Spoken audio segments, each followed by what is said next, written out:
മോഹൻലാൽ ഈ സിനിമയിൽ അഭിനയിക്കുന്നുണ്ട്. ലാൽ അഭിനയിക്കുന്നുണ്ട്. ഞാൻ പറഞ്ഞത് അതൊരു ഗസ്റ്റ് റോൾ അഭിനയിക്കുന്നുണ്ട്. പക്ഷേ ഇത് ന്യൂസ് പുറത്തു വരുന്നത് ജയറാമിൻ്റെ ജീവിതത്തിലേക്ക് ജയറാമിൻ്റെ ജീവിതസഖി കടന്നു വന്ന ആദ്യത്തെ വിത്തുപാകിയതും പെരുവണ്ണാമൃത വിശേഷങ്ങൾ എന്ന് പറയുന്ന സിനിമയാണ്. മോഹൻലാൽ ആ സിനിമയിൽ അഭിനയിക്കുന്നു എന്നുള്ള ആർക്കും അറിയില്ല. ഇന്നത്തെ പോലെ സോഷ്യൽ മീഡിയ എന്നുള്ള കാലമല്ലല്ലോ. ഒരു അപ്കമിങ് ഹീറോ ആണ് ജയറാം. എനിക്കാണെങ്കിൽ വളരെ ഇഷ്ടമുള്ള ഒരാളുമാണ്. അതൊരു ബസ്സാണ് പ്രധാന ക്യാരക്ടർ. കിളിയല്ല എന്ന് മാത്രമേ ഉള്ളൂ. മോഹൻലാൽ തന്നെയാണ് അഭിനയിക്കുന്നത്. മനസ്സിലായില്ലേ? അതിൽ ബസ് ഓണറാണ് മോഹൻലാൽ. വരവേൽപ്പ് എന്ന് പറയുന്ന സിനിമയെക്കുറിച്ചാണ് ഈ പറയുന്നത്. അപ്പോൾ ശ്രീനിവാസൻ ചെയ്യേണ്ട റോളാണ് പിന്നെ ആ പടത്തിൽ ജഗതി ചെയ്തത്. അപ്പോൾ ലാൽ ചെറിയ റോൾ അഭിനയിക്കാൻ വേണ്ടി വരുമോ? ലാലപ്പോഴേക്കും വലിയ ഹീറോ ആയി കഴിഞ്ഞു മലയാളത്തിൽ.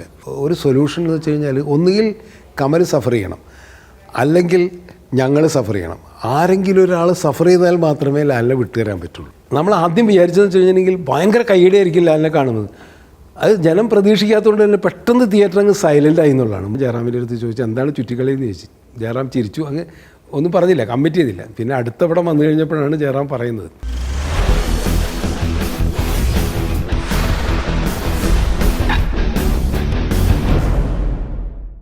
എല്ലാവർക്കും നമസ്കാരം. എൻ്റെ സിനിമാ കഥയിലേക്ക് വീണ്ടും സ്വാഗതം. പെരുവണ്ണാമൃത വിശേഷങ്ങൾ ഒരു കാലഘട്ടത്തിൽ ഏറ്റവും കൂടുതൽ എനിക്ക് അംഗീകാരം നേടിത്തന്ന സിനിമയാണ് പെരുവണ്ണാമൃത വിശേഷങ്ങൾ. എന്നും പ്രേക്ഷകർ ആ സിനിമയെക്കുറിച്ച് എന്നോട് എപ്പോൾ കാണുമ്പോഴും പറയാറുണ്ട്. പല രീതിയിൽ പല കാലഘട്ടത്തിലെ ജനങ്ങൾക്കും പ്രിയപ്പെട്ടൊരു സിനിമയായിരുന്നു പെരുവണ്ണാമൃത വിശേഷങ്ങൾ. ആ സിനിമ ഉണ്ടാകാനുള്ളൊരു കാരണം രസകരമായ കഥയാണ്. ഞാൻ ആദ്യം എൻ്റെ കഥയാണ് പെരുവണ്ണാമൃത വിശേഷങ്ങൾ എന്നുള്ളത്, ഞാൻ എഴുതിയ കഥയാണ്. അപ്പോൾ അങ്ങനെ ഒരു കഥ ഉണ്ടായി. സത്യത്തിൽ ഈ പശ്ചാത്തലത്തിലായിരുന്നില്ല, ഇന്ന് സിനിമയിൽ കാണുന്ന പശ്ചാത്തലത്തിലായിരുന്നില്ല ആദ്യം ഞാൻ കഥ ആലോചിച്ചിരുന്നത്. ഒരു ബസ്സിലെ കിളി, നമ്മൾ പറയില്ലേ ബസ്സിലെ കിളി എന്ന് പറയില്ലേ, ഡ്രൈവർ കണ്ടക്ടർ കിളി, അങ്ങനെ കിളിയായിരുന്നു പ്രധാന കഥാപാത്രം എൻ്റെ കഥയിൽ. അപ്പോൾ ബസ് ഓണേഴ്സായിട്ടുള്ള 5 കുറുപ്പന്മാരുടെ ഒരു കുഞ്ഞി പെങ്ങളും, ആ പെങ്ങൾ കോളേജിലേക്ക് പോവുക, ആ പെങ്ങൾക്ക് വേണ്ടിയിട്ട് വീടിൻ്റെ മുമ്പിൽ ബസ് നിർത്തിയിടുക, പെങ്ങൾ കുളിച്ച് റെഡിയായി ഡ്രസ്സൊക്കെ ചെയ്ത് വരുന്നവരെയും, ഒരു ലൈൻ ബസ്സാണെങ്കിൽ പോലും പെങ്ങൾ കയറാൻ വേണ്ടിയിട്ട് വെയിറ്റ് ചെയ്യുക, എന്നിട്ട് പെങ്ങളെ കോളേജിൽ ഇറക്കുക, തിരിച്ച് കോളേജിൻ്റെ അവിടെ നിർത്തിയിട്ട് പെങ്ങൾ വന്ന് വണ്ടി കയറുന്നവരെയും വെയിറ്റ് ചെയ്യുക. അങ്ങനെയൊക്കെ ഒരു കഥയും ആ കിളിയും ഈ ആങ്ങളമാരുടെ പെങ്ങളും തമ്മിലുള്ള പ്രശ്നങ്ങളും പിന്നെ അവർ പ്രേമാവുന്നതൊക്കെയായിരുന്നു ഞാൻ അന്ന് ആലോചിച്ചിരുന്ന ഒരു സബ്ജക്റ്റ് എന്ന് പറയുന്നത്. ഇത് മോഹൻലാലിനാണ് ആദ്യം ഉദ്ദേശിച്ചിരുന്നത്. ഞാൻ ലാലിനെ മദ്രാസിൽ വെച്ചിട്ട് കണ്ടപ്പോൾ, അന്ന് ചെന്നൈയിലാണ് കൂടുതൽ ഞാനുണ്ടാവുക. ലാലും പല പടങ്ങളുടെ വർക്കുമായിട്ട് ചെന്നൈയിൽ വരും. ലാലിനോട് ഞാൻ ഈ കഥയുടെ ആശയം പറഞ്ഞു. അപ്പോൾ ലാലിന് ഭയങ്കര ഇഷ്ടമായി, കൊള്ളാം, നല്ല രസമുണ്ട്. പക്ഷേ എനിക്കൊരു ചെറിയ പ്രശ്നം, എനിക്ക് ഡേറ്റിൻ്റെ ഒരു ചെറിയ പ്രശ്നമുണ്ട്. ഒരു 5-8 മാസത്തിന്. അപ്പോൾ കുറേ പടങ്ങൾ കമ്മിറ്റ് ചെയ്തു. അപ്പോൾ പെട്ടെന്ന് ചെയ്യണമെന്നുണ്ടെങ്കിൽ നടക്കില്ല കമല. അപ്പോൾ അതുകൊണ്ട് നിങ്ങൾ ഒന്നുകിൽ വേറെ ഏതെങ്കിലും ആർട്ടിസ്റ്റിനെ വെച്ച് ആലോചിക്കുക, അല്ലെങ്കിൽ നമ്മൾ വെയിറ്റ് ചെയ്യണമെങ്കിൽ ഞാൻ അപ്പോൾ ചെയ്യാമെന്ന് പറഞ്ഞു. അപ്പോൾ അതിൻ്റെ പ്രൊഡ്യൂസർ ഗണേഷ് അയ്യർ എന്ന് പറഞ്ഞിട്ട് തമിഴിൽ പടങ്ങളും ഒക്കെ ചെയ്തിട്ടുള്ള ഒരു ഡിസ്ട്രിബ്യൂട്ടറും കൂടിയാണ് തമിഴിലെ, ഒരു തമിഴ് പ്രൊഡ്യൂസറാണ്. പിന്നെ സെഞ്ചുറിയും ചേർന്നിട്ട്, സെഞ്ചുറി ഫിലിംസും ഗണേഷ് അയ്യർ കൂടി ചേർന്നിട്ടാണ് ആ സിനിമ പ്രൊഡ്യൂസ് ചെയ്യേണ്ടത്. അപ്പോൾ ഞാൻ വീണ്ടും കൊച്ചുമോൻ്റെ അടുത്ത്, നമ്മളെ ആ സമയത്ത് ഏറ്റവും കൂടുതൽ എന്നെ സപ്പോർട്ട് ചെയ്തിട്ടുള്ള ഒരു പ്രൊഡ്യൂസർ എന്ന് പറഞ്ഞാൽ സെഞ്ചുറി ഫിലിംസിൻ്റെ രാജു മാത്യുവും കൊച്ചുമോനുമാണ്. അപ്പോൾ കൊച്ചുമോനോട് ഞാനിങ്ങനെ പറഞ്ഞു, ലാലിൻ്റെ ഡേറ്റിന് കുറച്ച് ബുദ്ധിമുട്ടുണ്ട്. അപ്പോൾ കൊച്ചുമോൻ പറഞ്ഞു, ലാൽ എന്നോടും പറഞ്ഞു ഇങ്ങനെ കുറച്ച് ഡിലേ ആവും, നമുക്കൊരു കാര്യം ചെയ്യാം, വേറെ ഏതെങ്കിലും ഒരു യങ് ഹീറോ ചെയ്യണമെങ്കിലും കുഴപ്പമൊന്നും ഉണ്ടാവില്ല എന്ന് പറഞ്ഞു. അപ്പോൾ ഞാൻ നോക്കുമ്പോൾ അന്ന് ജയറാം ഇങ്ങനെ അപർണയൊക്കെ കഴിഞ്ഞിട്ട് എൻ്റെ തന്നെ ഇതിനു മുമ്പ് ഒരു പടം ഉണ്ണികൃഷ്ണൻ്റെ ക്രിസ്മസ് എന്നുള്ള പടത്തിൽ അഭിനയിച്ചിട്ടുണ്ട്. അതിനുശേഷം 1-2 പടങ്ങൾ ഇങ്ങനെ ആയി നിൽക്കുകയാണ്. ഒരു അപ്കമിങ് ഹീറോ ആണ് ജയറാം. എനിക്കാണെങ്കിൽ വളരെ ഇഷ്ടമുള്ള ഒരാളുമാണ്. അപ്പോൾ ഞാൻ കൊച്ചുമോൻ്റെ അടുത്ത് ചോദിച്ചു, ജയറാം ഹീറോ ആയാലും എങ്ങനെ ഉണ്ടാവുമെന്ന് ചോദിച്ചു ഈ റോള്. അപ്പോൾ ജയറാം കുഴപ്പമില്ല, ജയറാമാണെങ്കിൽ നന്നായിരിക്കും എന്ന് പറഞ്ഞു. അപ്പോൾ പിന്നെ ബാക്കി ക്യാരക്ടേഴ്സ്, അപ്പോൾ ജയറാമിനെ നമ്മൾ ആലോചിച്ച് ജയറാമിനെ ഉടനെ വിളിച്ചു പറഞ്ഞു. അപ്പോൾ ജയറാം അത്ര തിരക്കൊന്നും ഇല്ലാത്തതുകൊണ്ട് തന്നെ ജയറാം ഉടനെ ചെയ്യാമെന്ന് പറഞ്ഞു. ഒരു ലീഡിങ് ക്യാരക്ടറാണെന്നൊക്കെ പറഞ്ഞ് വലിയ സന്തോഷമായി. മറ്റ് ആർട്ടിസ്റ്റിനൊക്കെ ഇങ്ങനെ സംസാരിച്ചു. അപ്പോൾ അതിൽ ഒരു പ്രധാനപ്പെട്ട ക്യാരക്ടർ ശ്രീനിവാസൻ ചെയ്യണം എന്നുള്ളൊരു ധാരണയിൽ ഞാൻ ശ്രീനിവാസനെ വിളിച്ചു. അപ്പോൾ ശ്രീനിവാസൻ പാലക്കാട് ഒരു പടത്തിന്, സത്യനന്ദിക്കാടിൻ്റെ ഒരു പടമായിട്ട് സ്ക്രിപ്റ്റ് എഴുതാൻ വേണ്ടിയിട്ട് അവിടെ ഇരിക്കുകയാണെന്ന് പറഞ്ഞു. അപ്പോൾ ഞാൻ പറഞ്ഞു, ഞാൻ നേരിട്ട് വരാം, എനിക്ക് കഥ ഒന്ന് പറയണം, മുഴുവനായിട്ടില്ല, തിരക്കഥയുടെ ഒരു ആലോചന വരുന്നുള്ളൂ. അപ്പോൾ എന്നോട് ചോദിച്ചു ആരെ എഴുതുമെന്ന് ചോദിച്ചു. അപ്പോൾ ഞാൻ ശ്രീനി ഫ്രീ ആണെങ്കിൽ എഴുതാം എന്നുള്ളൊരു ധാരണ എനിക്കുണ്ടായിരുന്നു. പക്ഷേ ശ്രീനി പറഞ്ഞില്ല, ഞാനിങ്ങനെ സത്യനന്ദിക്കാടിൻ്റെ പടം എഴുതാൻ ഇരിക്കുകയാണ്. അപ്പോൾ ഞാൻ പറഞ്ഞു, ഞാൻ രഞ്ജിത്തിനെ കൊണ്ട് എഴുതിക്കാമെന്ന് വിചാരിക്കുകയാണ്. രഞ്ജിത്ത് ഇതുവരെ തിരക്കഥ എഴുതിയിട്ടില്ല. ഞാൻ രഞ്ജിത്തിനോട് പറഞ്ഞു കഴിഞ്ഞപ്പോൾ രഞ്ജിത്തിന് തിരക്കഥ എഴുതാൻ വലിയ താല്പര്യമുണ്ട്. അപ്പോൾ രഞ്ജിത്താണെങ്കിൽ നന്നായിരിക്കും, കുഴപ്പമില്ല, പുതിയൊരു റൈറ്റർ വരട്ടെ എന്നൊക്കെ പറഞ്ഞു. അങ്ങനെ ഞങ്ങൾ ഫോണിൽ കൂടി സംസാരിച്ച് ഞാൻ പാലക്കാട് വന്നിട്ട് കാണാം, കഥ ഞാൻ നേരിട്ട് പറയാമെന്ന് പറഞ്ഞിട്ട് ഞാനും ഈ ഗണേഷ് അയ്യർ പ്രൊഡ്യൂസറും കൂടിയിട്ട് പാലക്കാട് ശ്രീനിവാസനെ കാണാൻ വേണ്ടി ചെല്ലുന്നു. ശ്രീനിയുടെ റൂമിൽ ചെന്നു. ശ്രീനിയോട് ഞാൻ കഥ ഇങ്ങനെ പറഞ്ഞു. അപ്പോൾ ശ്രീനി ഇങ്ങനെ കഥ കൗതുകപൂർവ്വം കേട്ടിരുന്നു. അപ്പോൾ കഥ കേട്ട് കഴിഞ്ഞ് ഉടനെ എന്നോട് പറഞ്ഞു, അത് ശരി, അപ്പോൾ ബസ്സിലെ കിളി ഇതാണ് പ്രധാന ക്യാരക്ടറല്ലേ, നടക്കൂല കേട്ടാന്ന് പറഞ്ഞു. ഞാൻ പറഞ്ഞു എന്ത് പറ്റി? അല്ല ഞാനിപ്പോൾ എഴുതിക്കൊണ്ടിരിക്കുന്ന തിരക്കഥ തീരാറായി, അതൊരു ബസ്സാണ് പ്രധാന ക്യാരക്ടർ, കിളിയല്ല എന്ന് മാത്രമേ ഉള്ളൂ. മോഹൻലാൽ തന്നെയാണ് അഭിനയിക്കുന്നത്, മനസ്സിലായില്ലേ? അതിൽ ബസ് ഓണറാണ് മോഹൻലാൽ. വരവേൽപ്പ് എന്ന് പറയുന്ന സിനിമയെക്കുറിച്ചാണ് ഈ പറയുന്നത്. അപ്പോൾ അതിൻ്റെ ഷൂട്ടിംഗ് തുടങ്ങാൻ പോണ്, ഇനിയിപ്പോൾ 1-2 മാസത്തിനുള്ളിൽ ഷൂട്ടിംഗ് തുടങ്ങുകയാണ്. അപ്പോൾ ഞാൻ ആകെ ഡെസ്പായി പോയി, കാരണം കഥയും പോയി, പ്രോജക്റ്റും നടക്കില്ല, ഇനിയിപ്പോൾ എന്താ ചെയ്യാന്നുള്ളൊരു വല്ലാത്ത അവസ്ഥയിലായിപ്പോയി ഞാൻ.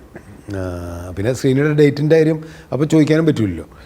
അപ്പോൾ ഞാൻ പറഞ്ഞു ഓക്കെ എന്നാൽ പിന്നെ ഞാനൊന്ന് ആലോചിക്കട്ടെ എന്നൊക്കെ പറഞ്ഞ് ഞാനും ഗണേഷേറും കൂടി അവിടെ നിന്ന് ഇറങ്ങി. അപ്പോൾ ഞാൻ പ്രൊഡ്യൂസറെ അടുത്ത് പറഞ്ഞു ഇങ്ങനൊരു പ്രശ്നമുണ്ട്, ശ്രീനി പറഞ്ഞു ഈ കഥയ്ക്ക് ഇങ്ങനെ സാമ്യമുണ്ട്, എന്താ ചെയ്യാമെന്ന് ചോദിച്ചു. അപ്പോൾ പുള്ളി പറഞ്ഞു ഇല്ല കുഴപ്പമില്ല, വേറെ കഥ എന്തെങ്കിലും ഉണ്ടെങ്കിൽ നമുക്ക് ചെയ്യാം, നമുക്കൊരു സിനിമ ചെയ്യണം, അത്രമാത്രമേ ഉള്ളൂ എന്ന് പറഞ്ഞു. ഞാൻ പറഞ്ഞു ഓക്കെ എന്ന് പറഞ്ഞിട്ട് ഞാൻ കൊച്ചുമോനായിട്ട് സംസാരിക്കട്ടെ എന്ന് പറഞ്ഞ് കൊച്ചുമോനെ വിളിച്ചു.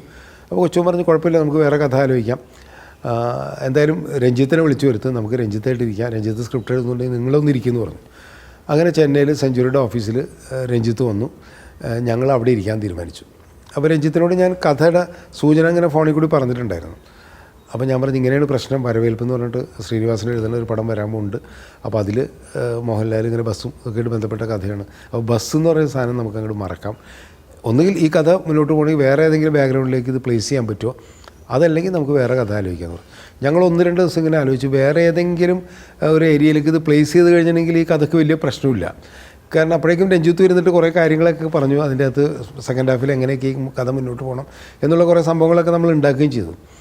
അപ്പോൾ ഇതെവിടെ പ്ലേസ് ചെയ്യാമെന്ന് ആലോചിച്ചപ്പോഴാണ് പെട്ടെന്ന് ഇങ്ങനെ ആലോചിച്ചത്, ഈ കുറുപ്പന്മാരൊരു കോളേജ് നടത്തുകയാണെങ്കിലോ, കോളേജിൽ പഠിക്കുന്ന ഒരു പെൺകുട്ടി, അപ്പോഴും വേറൊരു മാറ്റങ്ങളും വരുന്നില്ല, 5 ആങ്ങളമാരുടെ ഒരു പെങ്ങൾ ഈ കോളേജിൽ പഠിക്കുന്നു, കോളേജിൽ പ്യൂണായിട്ട് ഇയാൾ വരികയാണെങ്കിലും ബാക്കി എല്ലാ കാര്യങ്ങളും സെയിം അല്ലേ, ഈ ബസ്സിലുള്ള യാത്രയും അതിൻ്റെ ഇടയിലുള്ള രസങ്ങളും മാത്രം മാറുന്നുള്ളൂ. അപ്പോൾ പെട്ടെന്ന് തോന്നി അത് നല്ലൊരു ഐഡിയ ആണല്ലോ. അപ്പോൾ അത് കൊച്ചുമോനോട് പറഞ്ഞു, കൊച്ചുമോൻ പറഞ്ഞു അത് കൊള്ളാം, അതൊരു കുഴപ്പമില്ല എന്ന് പറഞ്ഞു. അങ്ങനെയാണെങ്കിൽ നമുക്ക് അങ്ങനെ മൂവ് ചെയ്യാമെന്ന് പറഞ്ഞിട്ടാണ് ഞങ്ങൾ പിന്നെ പെരുവണ്ണാമൂരത്തെ വിശേഷങ്ങൾ ആ ഒരു ബാക്ക്ഗ്രൗണ്ടിലേക്ക് മാറ്റിയത്. കോളേജിലെ പ്യൂണായിട്ടാണ് ജയറാമിൻ്റെ ക്യാരക്ടർ. പിന്നെ എല്ലാം വളരെ പെട്ടെന്നായിരുന്നു. അപ്പോൾ ബാക്കിയുള്ള ആർട്ടിസ്റ്റിനൊക്കെ നോക്കാമെന്നൊക്കെ പറഞ്ഞ് ഞാൻ വീണ്ടും ശ്രീനിയെ വിളിച്ചു. ശ്രീനിവാസനെ വിളിച്ചിട്ട് പറഞ്ഞു, അപ്പോൾ എന്നോട് ചോദിച്ചു, ശ്രീനി പറഞ്ഞു എപ്പോഴാണ് നിങ്ങൾ പടം തുടങ്ങാൻ ഉദ്ദേശിക്കുന്നത്? ഞാൻ പറഞ്ഞ് 1 മാസമോ 1.5 മാസമായിട്ട് കഴിഞ്ഞിട്ടാണ് തുടങ്ങേണ്ടത്, അങ്ങനെ ഡേറ്റ് പറഞ്ഞു, വേണമെങ്കിൽ വെയിറ്റ് ചെയ്യാം എന്നൊക്കെ പറഞ്ഞു. അപ്പോൾ ശ്രീനി പറഞ്ഞു വെച്ചാൽ ഞങ്ങൾ ആ സമയത്താണ് വരവേൽപ്പ് ഷൂട്ടിംഗ് തുടങ്ങുന്നത്, അത് കഴിഞ്ഞിട്ട് എനിക്ക് വേറൊരു പടത്തിൻ്റെ തിരക്കുണ്ട്, എന്തായാലും ഒരു 3-4 മാസം കഴിയാണ്ട് എനിക്ക് അഭിനയിക്കാൻ വരാൻ പറ്റില്ല, അങ്ങനെ ചെറിയ പ്രശ്നമുണ്ടെന്ന് പറഞ്ഞു. അപ്പോൾ ശ്രീനിവാസൻ്റെ കഥയും സമയം ഇപ്പോൾ ശ്രീനിവാസൻ അഭിനയിക്കാനും ഇല്ല എന്നുള്ള രീതിയിലാണ് പറയുന്നത്. അപ്പോൾ ഞാൻ പെട്ടെന്ന് ആലോചിച്ചു, ശ്രീനിക്ക് പകരം നമുക്ക് വേറെ ആരെങ്കിലും അഭിനയിച്ചാൽ മതിയല്ലോ. അപ്പോൾ പെട്ടെന്ന് മനസ്സിൽ തോന്നിയത് ജഗതി അമ്പിളിച്ചേട്ടനാണ്, ജഗതി ശ്രീകുമാറാണ്. അങ്ങനെ ജഗതിയെ അഭിനയിപ്പിക്കാമെന്ന് പറഞ്ഞിട്ട് ജഗതിയാണ്. ഇപ്പോൾ പെരുവണ്ണാമൂരത്തെ വിശേഷങ്ങൾ കണ്ടിട്ടുണ്ടെങ്കിൽ നിങ്ങൾക്ക് എല്ലാവർക്കും അറിയാം, അതിൽ ജഗതിയുടെ വളരെ ഫേമസ് ആയ ഒരു സീനുണ്ടല്ലോ, കുളിക്കാൻ ജയറാമിൻ്റെ സോപ്പ് എടുത്തിട്ട് കുളിച്ചിട്ട് സോപ്പൊക്കെ മുഴുവൻ ശരീരത്തിൽ തേച്ചിട്ട് അവസാനം സോപ്പ് എന്നൊക്കെ പറഞ്ഞ് ജഗതി കൊടുക്കുന്ന ഒരു സംഭവം ഉണ്ടല്ലോ. പിന്നെ ജഗതി ആ സീനിൽ ചെയ്തിട്ടുള്ള എല്ലാ സീനും വല്ലാണ്ട് ആൾക്കാർക്ക് ഇഷ്ടപ്പെട്ട ഹ്യൂമർ സീനുകളൊക്കെ ഉണ്ട്. അപ്പം നമുക്ക് ഈ സോപ്പ് സംഭവങ്ങളൊന്നും ഞങ്ങൾ സ്ക്രിപ്റ്റിൽ ഇല്ല കേട്ടോ. അത് ഷൂട്ടിംഗ് സമയത്ത് ഈ സോപ്പ് തേക്കുന്നത് സോപ്പ് തീർക്കുന്നു എന്നുള്ളത് വരെയാണ് സ്ക്രിപ്റ്റിലുള്ളത്. എന്നിട്ട് അവസാനം ഈ ജഗതി കൊടുക്കുന്നതൊക്കെ അപ്പോൾ ലൊക്കേഷനിൽ വെച്ചിട്ട് അദ്ദേഹം ചെയ്തതാണ്. അപ്പോൾ ശ്രീനിവാസൻ ചെയ്യേണ്ട റോളാണ് പിന്നെ ആ പടത്തിൽ ജഗതി ചെയ്തത്. ബാക്കിയല്ലേ ഇന്നസെൻറ്റ്, ഒടുവിലുണ്ണി കൃഷ്ണൻ, ശങ്കരാടി ചേട്ടൻ, കുതിരോട്ടം പപ്പു, അവരെല്ലാവരും അതേ റോള് തന്നെയാണ്. ആ സിനിമയുടെ സ്ക്രിപ്റ്റ് ഇങ്ങനെ ഇതായിട്ട് വന്നു കഴിഞ്ഞപ്പോഴാണ് ഇതിൻ്റെ അവസാന ഭാഗങ്ങൾ വരുമ്പോൾ, അപ്പോൾ അതിൻ്റെ ഒരു കഥയുടെ ഒരു പ്രധാനപ്പെട്ടൊരു എലിമെൻ്റ് എന്ന് പറഞ്ഞു കഴിഞ്ഞിട്ടുണ്ടെങ്കിൽ ഈ ശിവശങ്കരൻ എന്ന് പറയുന്ന ക്യാരക്ടർ, ജയറാം ചെയ്ത ക്യാരക്ടർ ഒരു ഗ്രാമീണൻ പ്യൂണായിട്ടുള്ള ഒരാൾ ഇത്രയും വലിയ കുറുപ്പന്മാരെ വെല്ലുവിളിക്കലാണ്. പെങ്ങൾക്കാണെങ്കിൽ ഇയാളെ ഇഷ്ടമല്ല, ഭയങ്കര ദേഷ്യമാണ്. ഒരു പ്രത്യേക ഘട്ടത്തിൽ അയാൾ പെട്ടെന്ന് വെല്ലുവിളിക്കണം, ഇന്നേക്ക് 15-ാം ദിവസം നിങ്ങളുടെ പെങ്ങളെ ഞാൻ താലി കെട്ടിയിരിക്കും എന്നാണ് പറയണത്. മനസ്സിലായി, ഒരിക്കലും നടക്കാത്തൊരു കാര്യമാണ്. കാരണം ഒന്നാമത് ആ പെണ്ണിന് ഇയാളോട് പ്രേമമില്ല, ഇഷ്ടമില്ല. പ്രേമിക്കുന്നൊരു പെണ്ണിനെ കെട്ടുകയാണെന്ന് പറയണമെങ്കിൽ വെല്ലുവിളിച്ച് കഴിഞ്ഞാൽ മനസ്സിലാക്കാം. അപ്പോൾ അതായിരുന്നു ആ കഥയുടെ ഒരു പ്രത്യേകത എന്ന് പറഞ്ഞാൽ. വെറുതെ ആളാവാൻ വേണ്ടിയിട്ട് ആ ജംഗ്ഷനിലേക്ക് നിന്നിട്ട് ഗുരുക്കൾ എന്ന് പറയുന്നൊരു ക്യാരക്ടർ തല്ലാൻ വേണ്ടി വന്നപ്പോൾ അതാണല്ലോ സിറ്റുവേഷൻ. അവിടെ നിന്ന് വെറുതെ വെല്ലുവിളിച്ചാണ് എന്നേക്ക് 15 ദിവസം ഇതിനുള്ളിൽ കെട്ടുന്നു. ഇത് ഉണ്ടാക്കി നമ്മൾ എങ്ങനെ ഇത് കെട്ടും എന്നുള്ളൊരു വലിയ പ്രശ്നമുള്ളൂ. കാരണം ഇയാൾ ഈ 15 ദിവസത്തിനുള്ളിൽ പ്രേമിക്കണം ആ പെണ്ണായിട്ട്, ആ പെണ്ണിന് ഇഷ്ടം ഉണ്ടാവണം. ഒപ്പം ഈ നാട്ടുകാർ, പക്ഷേ എന്താ വെച്ചാൽ ഈ കുറുപ്പന്മാരോടുള്ള ദേഷ്യത്തിൻ്റെ പേരിൽ ഈ മറ്റെല്ലാ ക്യാരക്ടറും ഇയാളുടെ കൂടെ നിൽക്കുകയാണല്ലോ. അതിൻ്റെ അകത്ത് ശിവശങ്കറിൻ്റെ കൂടെ നിൽക്കുകയും നമുക്ക് ഇതിനു വേണ്ടി ശ്രമിക്കാമെന്ന് പറഞ്ഞിട്ട് അവർ ഇറങ്ങിത്തിരിക്കുന്നതാണ്. അതായിരുന്നു സത്യത്തിൽ അതിൻ്റെ ഒരു കീ പോയിൻ്റ് എന്ന് പറയുന്നത്. ഒരു സിനിമ പ്രദർശന വിജയം നേടുന്നതിന് ചില എലിമെൻ്റ് ഉണ്ട്, അത് അതിൽ പ്രധാനപ്പെട്ടാണ്. ആ ഗ്രാമം മുഴുവൻ ഇയാളുടെ ഒരു ആഗ്രഹം സാധിക്കും. ഇപ്പോൾ നമ്മൾ ആൽക്കമിസ്റ്റിനെ കുറിച്ച് പറയില്ലേ, പൗലോ കൊയ്ലോയുടെ ആൽക്കമിസ്റ്റിൻ്റെ നമ്മൾ എന്താഗ്രഹിച്ചാൽ ആഗ്രഹം സാധിക്കണമെങ്കിൽ ഈ ലോകം മുഴുവൻ ഗൂഢാലോചന നടത്തുന്നു എന്ന് പറയുന്ന ആൽക്കമിസ്റ്റ് എന്ന് പറയുന്ന ആ കഥയിലെ കഥാപാത്രത്തിൻ്റെ ഡയലോഗ് അല്ലെങ്കിൽ പൗലോ കൊയ്ലോ എഴുതിയിട്ടുള്ള ഫ്രേസ് ഇന്ന് ലോകം മുഴുവൻ എല്ലാവരും പറയുന്നതാണ്. നമ്മൾ ആ സിനിമ ചെയ്യുന്ന സമയത്ത് ഇതിനെക്കുറിച്ചൊന്നും നമുക്കറിയില്ല. പക്ഷേ നമ്മൾ ആലോചിച്ചൊരു കാര്യം ഇതായിരുന്നു, എല്ലാവരും കൂടെ നിൽക്കുമ്പോൾ ഒരാൾക്ക് അത് ചെയ്യാനുള്ളൊരു ചാർജ് ഉണ്ടാവും, എനർജി ഉണ്ടാവും എന്നുള്ളതായിരുന്നു ആ കഥ ഡെവലപ്പ് ആവാനുള്ള ഒരു കാരണം എന്നുള്ളത്. അങ്ങനെ ഞങ്ങൾ സീൻ എഴുതി വന്ന് കുറേ കഴിഞ്ഞപ്പോഴുള്ളൊരു പ്രശ്നം വന്നത്, ഇതിൻ്റെ ഒരു അവസാനത്തിലേക്ക് വരുമ്പോൾ ശിവശങ്കരനെ കൊണ്ട് ചെയ്യാൻ പറ്റും. ശിവശങ്കരൻ ആ പെണ്ണ് പ്രേമമെന്ന് പറയുന്നൊരു ഘട്ടം വരെ നമ്മൾ എത്തിച്ചു. പക്ഷേ ഇത് അവിടെ പടം തീരും. അവിടെ തീർന്നു കഴിഞ്ഞിട്ടുണ്ടെങ്കിൽ ഒരു സിനിമ എന്നുള്ള രീതിയിൽ അതിനൊരു അടുത്തൊരു സ്റ്റെപ്പ് വേണം, എന്നാൽ മാത്രമേ അതിനൊരു രസം ഉണ്ടാവുള്ളൂ. അങ്ങനെ ആലോചിച്ചപ്പോഴാണ് ഒരു ക്യാരക്ടർ വരണം അവസാനം. ഈ ശിവശങ്കരൻ പറയുന്ന ആദ്യത്തെ കുറുപ്പന്മാരുടെ അവിടുത്തെ വാമദേവക്കുറുപ്പിൻ്റെ മോനാണ് ഞാനെന്നും പറഞ്ഞിട്ടാണല്ലോ ഈ ശിവശങ്കരൻ കംപ്ലീറ്റ് വാചകം അടിച്ചിട്ട് അവിടെ നിന്നിട്ട് ആൾക്കാരെ കേട്ട് പ്രശ്നം. അതിൻ്റെ ഒരു ഘട്ടത്തിൽ അതാണ് സിനിമ കണ്ടവർക്കൊക്കെ അറിയാം. അപ്പോൾ ഈ മകൻ ജയറാമല്ല എന്നുള്ള ജയറാമിൻ്റെ ക്യാരക്ടറിനും അറിയാം, ആ ഗ്രാമത്തിലുള്ള ഈ ജയറാമിൻ്റെ സുഹൃത്തുക്കളായിട്ടുള്ള ക്യാരക്ടേഴ്സിനൊക്കെ അറിയാം. പക്ഷേ ആ ഒരു ക്യാരക്ടർ വന്നാൽ എങ്ങനെ ഉണ്ടാവും എന്നുള്ളൊരു ആലോചന വന്നു. അപ്പോൾ ആ ക്യാരക്ടർ ആരഭിനയിക്കും എന്നുള്ളൊരു വലിയ ചോദ്യമുണ്ടല്ലോ, ആ ചോദ്യം വളരെ പ്രധാനപ്പെട്ടൊരു കാര്യമാണ്. അങ്ങനെ വന്നു കഴിഞ്ഞപ്പോൾ ഞങ്ങളുടെ മനസ്സിൽ പെട്ടെന്ന് തോന്നിയൊരു കാര്യം, രഞ്ജിത്ത് എന്നോട് പറഞ്ഞു മോഹൻലാൽ അഭിനയിക്കുകയാണെങ്കിൽ ഗംഭീരമായിരിക്കും. അപ്പോൾ ലാൽ ചെറിയ റോൾ അഭിനയിക്കാൻ വേണ്ടി വരുമോ, ലാൽ അപ്പോഴേക്കും വലിയ ഹീറോ ആയി കഴിഞ്ഞു മലയാളത്തിൽ. അങ്ങനെ ചെറിയ റോൾ അഭിനയിക്കാൻ വേണ്ടി ഞാൻ പറഞ്ഞു നമുക്കൊന്ന് കൊച്ചുമാനോട് സംസാരിച്ച് നോക്കാം, കൊച്ചുമാൻ എന്ത് പറയുന്നു നോക്കാമെന്ന് പറഞ്ഞു. അങ്ങനെ ഞാൻ കൊച്ചുമാൻ്റെ അടുത്ത് പറഞ്ഞു, ഇങ്ങനെ ലാൽ ആ റോൾ അഭിനയിക്കുകയാണെങ്കിൽ ഒരു 3 ദിവസം മതി ലാലിൻ്റെ ഡേറ്റ് നമുക്ക് തീർക്കാൻ പറ്റുമെന്ന് പറഞ്ഞു. അപ്പോൾ ലാൽ പറഞ്ഞു ഞാനെങ്ങനെ പറയുമോ, കാരണം ലാൽ ഗസ്റ്റ് റോൾ അഭിനയിക്കാൻ യാതൊരു സാധ്യത കാണുന്നില്ല, കമലെന്നെ ഒന്ന് പറഞ്ഞു നോക്കുമെന്ന് പറഞ്ഞു. ഞാൻ പറഞ്ഞു ഞാൻ പറയാം, പക്ഷേ ലാൽ അങ്ങനെ ഗസ്റ്റ് റോൾ ചെയ്തില്ലെങ്കിൽ വേറെ ആരെ കൊണ്ട് ചെയ്യും, അല്ല അപ്പം നമുക്ക് ആലോചിക്കാം, എന്തായാലും ലാലിനോടൊന്ന് സംസാരിച്ച് നോക്കുമെന്ന് പറഞ്ഞു. അങ്ങനെ ഞാൻ ലാലിനെ വിളിച്ചു കഴിഞ്ഞപ്പോൾ ലാൽ പറഞ്ഞു, ഞാൻ ആദ്യം ലാൽ പറഞ്ഞു ഞാൻ ഗസ്റ്റ് റോൾ എന്നൊക്കെ പറഞ്ഞു കഴിഞ്ഞാൽ അങ്ങനെ. അപ്പോൾ ഞാൻ ഇങ്ങനെ പറഞ്ഞു ഞാനൊരു കഥ ഒന്ന് പറയട്ടെ എന്ന് പറഞ്ഞു. അങ്ങനെ ഞാൻ ഫോണിൽ കൂടി സംഭവം പറഞ്ഞു കഴിഞ്ഞപ്പോൾ ഞാൻ പറഞ്ഞു ഇങ്ങനെ ഒരു ഘട്ടത്തിൽ വരുന്നൊരു ക്യാരക്ടറാണ്, ഒരു 3 ദിവസം ഉണ്ടെങ്കിൽ ഞാൻ ലാലിൻ്റെ പോർഷൻ തീർത്ത് വിടാമെന്ന് പറഞ്ഞു. അപ്പോൾ ലാൽ കേട്ട് കഴിഞ്ഞപ്പോൾ രസമുണ്ട്, അത് കുഴപ്പമില്ല, അങ്ങനെയാണെങ്കിൽ നേരിട്ടൊന്ന് നമുക്ക് സംസാരിക്കാമെന്ന് പറഞ്ഞിട്ട് ഞാൻ രഞ്ജിത്തിനെ വിട്ടു. രഞ്ജിത്ത് പോയി മോഹൻലാലിൻ്റെ അടുത്ത് ഫുൾ സീക്വൻസും കാര്യങ്ങളും എല്ലാം ഡീറ്റെയിൽ പറഞ്ഞു. അത് ലാലിന് ഇഷ്ടപ്പെട്ടു.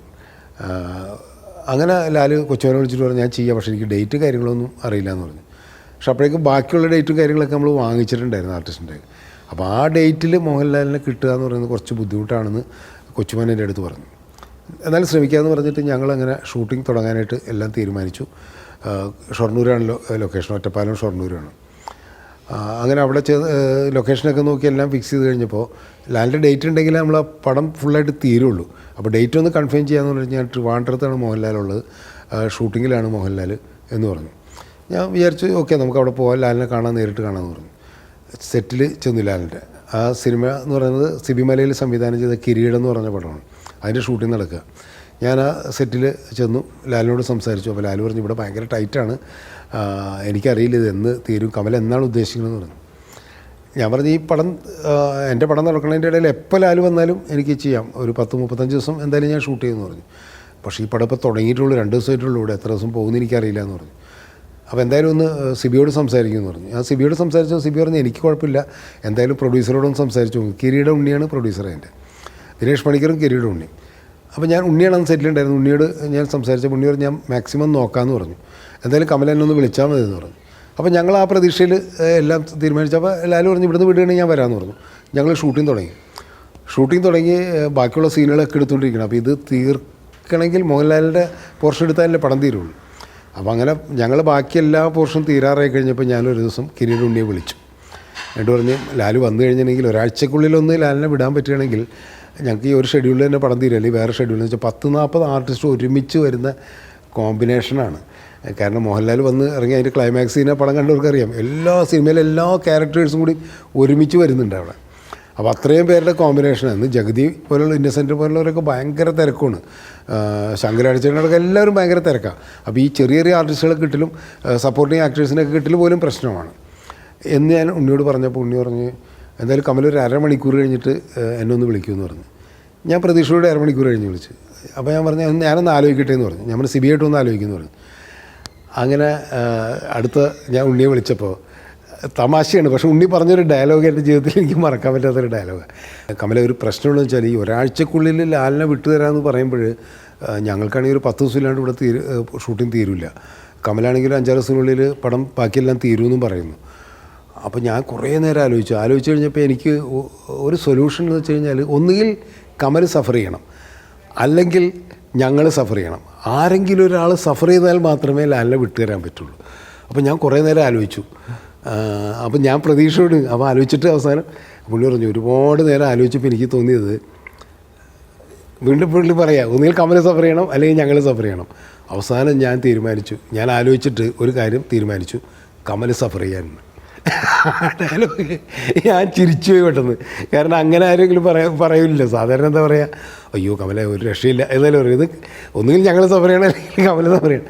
ഞാൻ പിന്നീട് അത് ഉണ്ണിയോട് പറഞ്ഞിട്ട് ചിരിച്ചിട്ടുണ്ട്. ഞാൻ പറഞ്ഞു, നിങ്ങളുടെ ഇങ്ങനത്തെ ഒരു ഡയലോഗ് കേട്ടാൽ ആരായാലും ചിരിച്ചു പോകും. പിന്നെ നിങ്ങളോട് ഒരിക്കലും ആരും ചോദിക്കില്ലല്ലോ. പിന്നെ എനിക്ക് ചോദിക്കാൻ പറ്റുമോ, മോഹൻലാലിനോട് എനിക്ക് ചോദിക്കാൻ പറ്റുമോ, ഒന്നും ചെയ്യാൻ പറ്റുമോ, ഒന്നുകിൽ ഞാൻ സഫർ ചെയ്യാൻ നിങ്ങൾ സഫർ ചെയ്യുക. അങ്ങനെ തമാശയായിട്ട് പറഞ്ഞ് ചിരിച്ചിട്ട് അപ്പോൾ ഞാൻ കൊച്ചുമോനെ വിളിച്ച് പറഞ്ഞു, ഇങ്ങനെയാണ് അതിൻ്റെ കാര്യം. അപ്പോൾ എന്തായാലും ഈ ഷെഡ്യൂളിൽ ഇത് നടക്കില്ല. കാരണം ആരെങ്കിലും ഒരാൾ സഫർ ചെയ്യണം. അപ്പോൾ അവർ സഫർ ചെയ്യണമെങ്കിൽ നമ്മൾ സഫർ ചെയ്യാമല്ല, അപ്പോൾ നമ്മൾ സഫർ ചെയ്യാം, അടുത്ത ഷെഡ്യൂൾ വെക്കാമെന്ന് പറഞ്ഞു. പക്ഷേ ഇത്രയും ആൾക്കാരെ പിന്നെ കിട്ടണ്ടേ. അപ്പോൾ പിന്നെ മോഹൻലാലിൻ്റെ ഡേറ്റ് കിട്ടുമ്പോൾ ഇവരെ കിട്ടുകയും വേണം. അങ്ങനെ അത് കഴിഞ്ഞ് കിരീടത്തിൻ്റെ ഷൂട്ടിംഗ് എല്ലാം കഴിഞ്ഞ് കഴിഞ്ഞപ്പോൾ ഞാൻ ലാലിനെ ഒരു ദിവസം വിളിച്ചപ്പോൾ ഇങ്ങനെ ലാലിൻ്റെ ഡേറ്റിനനുസരിച്ച് വേണം പറ്റുള്ളൂ. അപ്പോൾ ലാൽ പറഞ്ഞ്, കമൽ പ്ലാൻ ചെയ്തു, അടുത്തൊരു 2 ആഴ്ചക്കുള്ളിൽ പ്ലാൻ ചെയ്തോളൂ, ഞാൻ എന്തായാലും വന്നിരിക്കും, അത് പ്രശ്നമില്ല എന്ന് പറഞ്ഞു. അങ്ങനെ ലാൽ പറഞ്ഞതനുസരിച്ച് ബാക്കി എല്ലാ ആൾക്കാരെയും വിളിച്ചു കഴിഞ്ഞപ്പോൾ ഞാൻ മൊത്തം എണ്ണി നോക്കിക്കഴിഞ്ഞപ്പോൾ 38-39 ആർട്ടിസ്റ്റേറ്റ് ഉണ്ട് കോമ്പിനേഷൻ എന്ന് പറഞ്ഞു. അതിലെല്ലാവരും തിരക്കുള്ളവരാണ് അന്ന് ആ ലാസ്റ്റ് സീക്വൻസിൽ വരുന്നത്. പൊന്നമ്മ ചേച്ചി അടക്കം എല്ലാവരും ഉണ്ട്. എല്ലാവർക്കും ഒരുപാട് പടമുള്ള സമയം. എല്ലാവരും റെഡിയായി എന്നുള്ളതാണ്. ജയറാം, പാർവതി അടക്കമുള്ള എല്ലാവരും. അങ്ങനെയാണ് ആ സിനിമയുടെ ക്ലൈമാക്സ് എടുക്കുന്നത്, മോഹൻലാലിൻ്റെ സീക്വൻസ് എടുക്കുന്നത്.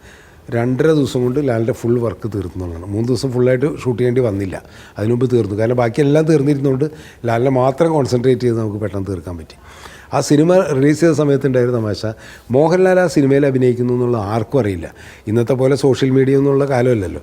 അപ്പോൾ അതുകൊണ്ട് ആകെ ഒന്ന് പേടിയുണ്ടായിരുന്ന ഒരാളെന്ന് വെച്ചാൽ വാഴൂർ ജോസിനായിരുന്നു. കാരണം വാഴൂർ ജോസ് അന്നും PR ആണ്. അപ്പോൾ എല്ലാ സിനിമയിലും PR വാഴൂർ ജോസാണല്ലോ. അപ്പോൾ വാഴൂർ ജോസ് ഇത് അറിഞ്ഞു കഴിഞ്ഞാൽ എന്തായാലും വാഴൂർ ജോസ് അത് ന്യൂസായിട്ട് ഏതെങ്കിലുമൊക്കെ മാഗസീനിൽ കൊടുക്കും. പിന്നെ നാന മാസികയാണ് എന്നുള്ളത്. നാനയിൽ ഇത് വന്നു കഴിഞ്ഞാലും എല്ലാവരും അറിയും, പ്രേക്ഷകർ മുഴുവൻ അറിയും. അപ്പോൾ ഞാൻ ആദ്യമേ പറഞ്ഞു, ആ വാഴൂർ ജോസിൻ്റെ വായൊന്നും മൂടിക്കണ്ട, അല്ലെങ്കിൽ നമുക്ക് ഒരു കാര്യമില്ല. ഞാൻ ജോസിനെ വിളിച്ചിട്ട് പറഞ്ഞു, നിങ്ങളൊന്നും ഇവിടം വരെയും വരണം. ഷൂട്ടിംഗ് തുടങ്ങണേ ലാൽ വന്നിട്ടില്ല. അതിൻ്റെ 2 ദിവസം മുമ്പ് ഞങ്ങൾ ലൊക്കേഷനിലേക്ക് എത്തി എല്ലാം സെറ്റപ്പ് ചെയ്തുകൊണ്ടിരിക്കുമ്പോൾ, അതല്ല ഞാൻ ഷൂട്ടിംഗ് തുടങ്ങുമ്പോൾ വരാം. ഞാൻ പറഞ്ഞു, ഷൂട്ടിംഗ് തുടങ്ങിയിട്ട് നിങ്ങൾ വന്നിട്ട് കാര്യമില്ല, ഇന്ന് വരണം എന്ന് പറഞ്ഞു. അങ്ങനെ വാഴൂർ ജോസ് അവിടെ വന്ന് ഷൊർണൂർ വന്നു കഴിഞ്ഞപ്പോൾ ഞാൻ പറഞ്ഞു, ഇങ്ങനെ ഒരു കാര്യമുണ്ട്, എനിക്ക് നിങ്ങളെ മാത്രമേ വിശ്വാസമുള്ളൂ. ഞാൻ ജോസിൻ്റെ അടുത്ത് പറഞ്ഞു, വേറെ ആരും എനിക്ക് വിശ്വാസമില്ല, നിങ്ങളോട് മാത്രമേ ഞാനിത് പറയുന്നുള്ളൂ. വേറെ ഏത് പത്രക്കാരെടുത്തോ ഏത് PR-ഓടെ എടുത്ത് പറഞ്ഞു കഴിഞ്ഞാൽ ഇത് ലീക്ക് ചെയ്ത് പോകും, പുറത്തേക്ക് പോകും. അതുകൊണ്ട് നിങ്ങളെടുത്ത് മാത്രം പറഞ്ഞു കഴിഞ്ഞാൽ നിങ്ങളിത് ആരോടും പറയില്ല. അതെനിക്ക് നല്ല ഉറപ്പാണ്. ജോസിന് എനിക്ക് അത്ര വിശ്വാസമുണ്ട്. അതുകൊണ്ട് ഇത് ആരോടും പറയരുത് ജോസെ, പ്ലീസ്. മോഹൻലാൽ ഈ സിനിമയിൽ അഭിനയിക്കുന്നുണ്ട്. ലാൽ അഭിനയിക്കുന്നുണ്ട്. ഞാൻ പറഞ്ഞത് അതൊരു ഗസ്റ്റ് റോൾ അഭിനയിക്കുന്നുണ്ട്. പക്ഷേ ഇത് ന്യൂസ് പുറത്ത് വരുന്നത്, റിലീസ് വരെയും ന്യൂസ് പുറത്ത് പോയിട്ടില്ലെങ്കിൽ എനിക്ക് ഉറപ്പാണ് എൻ്റെ സിനിമയുടെ കൂടെ വാഴൂർ ജോസ് ഉണ്ടെന്ന്. അല്ലെങ്കിൽ വാഴൂർ ജോസ് പറയില്ലാന്ന് എനിക്ക് ഉറപ്പുണ്ട്, എന്നാലും അത് ലീക്ക് ചെയ്യും എന്ന് ഞാൻ പറഞ്ഞു. ഈ ഡയലോഗാണ്, ഇങ്ങനെ ചില സാധനങ്ങളെ പറ്റുള്ളൂ. അപ്പോൾ ജോസിന് മനസ്സിലായി ഞാൻ എങ്ങാനും ജോസ് അത് ലീക്ക് ചെയ്യുമെന്ന് പേടിച്ചിട്ട് ഇങ്ങനെ പറഞ്ഞാണെന്നുള്ള മനസ്സിലായി. പക്ഷേ ജോസ് ചിരിച്ചിട്ട് പറഞ്ഞില്ല, ഈ ന്യൂസ് പുറത്തു പോകാതെ ഞാൻ നോക്കിക്കൊള്ളാം എന്ന് പറഞ്ഞു. പിന്നെ അത് വാഴൂർ ജോസിൻ്റെ ആവശ്യമായി മാറി, ഇത് പത്രത്തിലൊന്നും വരാതിരിക്കണം. അപ്പം ജോസ് അതനുസരിച്ച് തന്നെ എനിക്ക് തോന്നുന്നത് ആരോടെങ്കിലൊക്കെ പറഞ്ഞിട്ടുണ്ടോ അത് ഒരിക്കലും പുറത്തു വിടരുത്. ചുരുക്കി പറഞ്ഞാൽ പടം റിലീസ് ചെയ്ത ആദ്യത്തെ ഷോ വരെ ഒരു മനുഷ്യൻ അറിഞ്ഞിട്ടില്ല. ഒരു പോസ്റ്ററിലോ ഒരു ന്യൂസിലോ ഒന്നും മോഹൻലാൽ സിനിമയിൽ അഭിനയിക്കുന്നത് ആർക്കും അറിയില്ല. സിനിമ തുടങ്ങി സാധാരണ ഒരു ജയറാമിൻ്റെ സിനിമ കോമഡിയൊക്കെ ആയിട്ട് ആൾക്കാർ ഭയങ്കര രസിച്ചിരുന്ന് കാണുന്നുണ്ട്. തിയേറ്ററിൽ പടം ഫസ്റ്റ് ഹാഫ് കഴിഞ്ഞപ്പോൾ ഭയങ്കര ചിരിയും കളിയും ഇതൊക്കെ ആയിരുന്നു ആൾക്കാർ. ഒരു ഘട്ടമെത്തി കഴിഞ്ഞപ്പോൾ ഈ കഥ ഇനി എങ്ങനെ അവസാനിക്കും എന്നുള്ളൊരു ആകാംക്ഷ ഓഡിയൻസിനും ഉണ്ടാവുമല്ലോ. അപ്പോഴാണ് ഈ മോഹൻലാലിൻ്റെ എൻട്രി എന്ന് പറഞ്ഞ ഒരു ബെൻസ് കാർ ഇങ്ങനെ വരിക ഗ്രാമത്തിലേക്ക്. അപ്പോൾ പെരുവണ്ണാവരം എന്നുള്ള ബോർഡ് എഴുതി വെച്ചിട്ടുള്ള ഒരു വളവുണ്ട്. ആ വളവ് കിടന്നിട്ടാണ് ഈ ബെൻസ് കാർ വരുന്നത്. ആ വളവ് കഴിഞ്ഞിട്ട് ഒരു ചായക്കട റൂമിൽ, അത് ഒടുവിൽ കൃഷ്ണൻ്റെ ക്യാരക്ടർ നടത്തുന്ന ചായക്കട റൂമിൽ ആ ജംഗ്ഷനിൽ കൂടി കാറ് നിർത്തും. കാറ് നിർത്തുമ്പോൾ ഒടുവിലിൻ്റെ ക്യാരക്ടർ പപ്പുവേട്ടൻ ബാർബറാണ്. പപ്പുവേട്ടൻ ആ ബാർബർ ഷോപ്പിൽ നിന്നിട്ട് ഇങ്ങനെ എത്തി നോക്കുന്നൊരു ബെൻസ് കാറ് വന്നിരിക്കുന്നു. അങ്ങനെ നമ്മളത് ഭയങ്കര ബിൽഡപ്പ് ചെയ്ത് കാറിൽ നിന്ന് ആരും ഇറങ്ങണില്ല ഒരു മിനിറ്റ്. ആ ഓഡിയൻസും സ്വാഭാവികമായിട്ട് ശ്രദ്ധിക്കുമല്ലോ. അപ്പോഴാണ് ഡോറ് തുറന്നിട്ട് മോഹൻലാൽ ഇറങ്ങുന്നത്. നമ്മൾ ആദ്യം വിചാരിച്ചതെന്ന് വെച്ച് കഴിഞ്ഞിട്ടുണ്ടെങ്കിൽ ഭയങ്കര കൈയടിയായിരിക്കും ലാലിനെ കാണുന്നത്. അത് ജനം പ്രതീക്ഷിക്കാത്തതുകൊണ്ട് തന്നെ പെട്ടെന്ന് തിയേറ്റർ അങ്ങ് സൈലൻ്റ് ആയി എന്നുള്ളതാണ്. മോഹൻലാൽ ഇറങ്ങി ഈ മറ്റേ ഇവിടുത്തെ വാമദേവക്കുറുപ്പിൻ്റെ വീട് എവിടെ നിന്ന് അങ്ങനെ ചോദിക്കുന്നുണ്ട്. ആ ഡയലോഗ് കഴിഞ്ഞിട്ടാണ് ആൾക്കാർ ഭയങ്കര ക്ലാപ്സ്. അപ്പോഴാണ് ആൾക്കാർ റിയലൈസ് ചെയ്തത് ഇതിൽ മോഹൻലാൽ അഭിനയിക്കുന്നുണ്ട് എന്നുള്ളത്. കാരണം ലാൽ ഫാൻസൊക്കെ റിയലൈസ് ചെയ്തത് ലാൽ ഫാൻസ് പോലും അറിഞ്ഞില്ല എന്നുള്ളതാണ് അതിൻ്റെ സംഭവം. അങ്ങനെ ഭയങ്കര ക്ലാപ്സ് ആയിരുന്നു. പിന്നെ ലാലിൻ്റെ ഓരോ ഡയലോഗിനും കയ്യടിയായിരുന്നു, ഓരോ സീനും ഇതായിരുന്നു. അപ്പോൾ പടം അങ്ങ് പെട്ടെന്ന് അങ്ങോട്ട് കയറി എന്നുള്ളതാണ് മോഹൻലാലിൻ്റെ ആ ഒരു പ്രസൻസ് കൊണ്ട്. മോഹൻലാൽ അഭിനയിച്ചുകൊണ്ട് ആ പടം വലിയ ഹിറ്റായി എന്നുള്ള സത്യം തന്നെയാണ്. അല്ലെങ്കിൽ പോലും ആ സിനിമയ്ക്ക് അതിൻ്റേതായ ഒരു ഗുണമുണ്ട്. ജയറാമിനെ സംബന്ധിച്ചോളം മോഹൻലാൽ വന്നതോടുകൂടി ജയറാമിൻ്റെ ക്യാരക്ടർ ചിലപ്പോൾ ഡൗൺ ആവുമെന്ന് തോന്നുന്നു. പക്ഷേ ആ സിനിമ ജയറാമിനുണ്ടാക്കിയ മൈലേജും വളരെ വലുതാണ്. ജയറാമിൻ്റെ ആദ്യത്തെ 100 ദിവസം ഓടിയ ഒരു സിനിമയാണ് പെരുവണ്ണാവരത്തെ വിശേഷങ്ങൾ എന്ന് പറയുന്നത്. മറ്റൊരു പ്രധാനപ്പെട്ട കാര്യം എല്ലാവർക്കും അറിയാം, ഞാൻ പല ഇൻ്റർവ്യൂവിലും പറഞ്ഞിട്ടുള്ള കാര്യമാണ്, പടം നന്നായിട്ട് ഓടി. അതുകൊണ്ട് ജയറാമിൻ്റെ ജീവിതത്തിലേക്ക് ജയറാമിൻ്റെ ജീവിതസഖി കടന്നു വന്ന ആദ്യത്തെ വിത്തുപാകിയതും പെരുവണ്ണാവരത്തെ വിശേഷങ്ങൾ എന്ന് പറയുന്ന സിനിമയാണ്.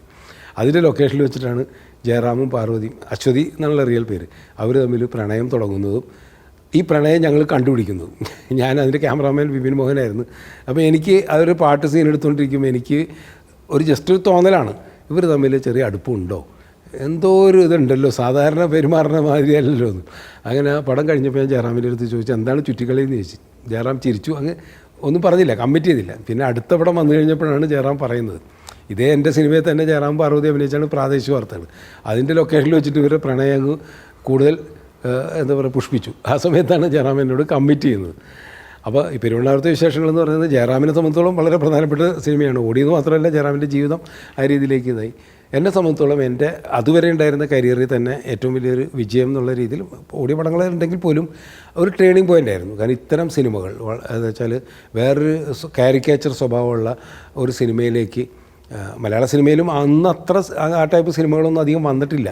പിൽക്കാലത്ത് നമുക്കറിയാം ഒരുപാട് സിനിമകൾ വന്നു. അപ്പോൾ അതിൻ്റെ കൂടി ഒരു തുടക്കമായിരുന്നു പെരുവണ്ണാവരത്തെ വിശേഷങ്ങൾ എന്ന് പറയുന്നത്.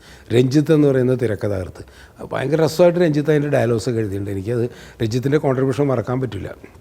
അങ്ങനെ ആ ഗ്രാമീണ സൗന്ദര്യമുള്ള കഥാപാത്രങ്ങളുടെ പേര്, അന്നത്തെ ഈ കാരിക്കേച്ചർ സ്വഭാവം, അതിലെ ഡയലോഗ്സുകളൊക്കെ കോൺട്രിബ്യൂട്ട് ചെയ്തതിൻ്റെ പുറകിൽ രഞ്ജിത്തിൻ്റെ വലിയ സംഭാവന ഉണ്ടെന്നുള്ളതാണ്. ജോൺസൺ മാഷയുടെ മ്യൂസിക് 2 പാട്ടേ ഉണ്ടായിരുന്നുള്ളൂ പടത്തിൽ. ഒരു പാട്ടാണ് വലിയ ഹിറ്റായ പാട്ട്, കതിരോല പന്തലൊരുക്കിയെന്നുള്ളത്. PK ഗോപിയാണ് അതിൻ്റെ ലിറിക്ക് എഴുതിയത്. PK ഗോപി സിനിമയ്ക്ക് ആദ്യമായിട്ട്, ഒരു പോപ്പുലർ സിനിമയ്ക്ക് ആദ്യമായിട്ട് ലിറിക്ക് എഴുതുന്നതും ആ സിനിമയിൽ കൂടിയാണ്. അപ്പോൾ അങ്ങനെ എൻ്റെ സിനിമാ ജീവിതത്തിൽ തന്നെ ഏറ്റവും നിർണായകമായ ഒരു സിനിമയായിട്ട് പെരുവണ്ണാവരത്തെ വിശേഷങ്ങൾ മാറി എന്നുള്ളതാണ് സത്യം.